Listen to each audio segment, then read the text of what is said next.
ધારી તાલુકામાં અનુસૂચિત જાતિ સામુદાયિક ખેતી સહકારની મંડળીના સભાસદોએ મંડળીના પ્રમુખ અને જિલ્લા રજિસ્ટ્રાર પર ગંભીર આક્ષેપો કર્યા છે।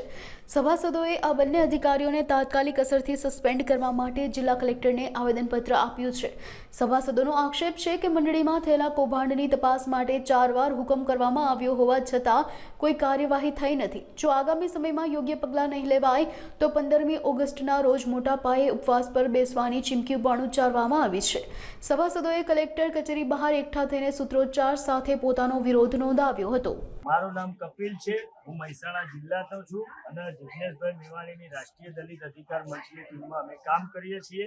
આજે અમરેલી જિલ્લાના ધારી તાલુકાની અંદર આ જે અનુસૂચિત જાતિની જે મંડળી હોય એની અંદર ખોટી રીતે પ્રમુખ પદ મેળવી લીધું છે। ખોટા સભાસદો ઉમેરી જે કર્મચારી હોય અને ભણતા વિદ્યાર્થી હોય એવા સભાસદોને ઉમેરી અને પ્રમુખ પદ મેળવી લીધું છે અને આની અંદર ક્યાંક ને ક્યાંક જિલ્લા રજિસ્ટ્રારને અનેક વાર રજૂઆતો કરવા છતાં ઓડિટરે રિપોર્ટ કરી દીધા હોવા છતાં કે ભાઈ આ મંડળીઓના સભાસદો ખોટા છે તે છતાંય ક્યાંક ને ક્યાંક છારવવાનું કામ કર્યું છે।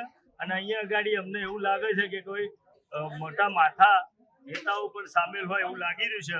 તે છતાંય અમે આજે કલેક્ટરને આવેદનપત્ર આપ્યું છે।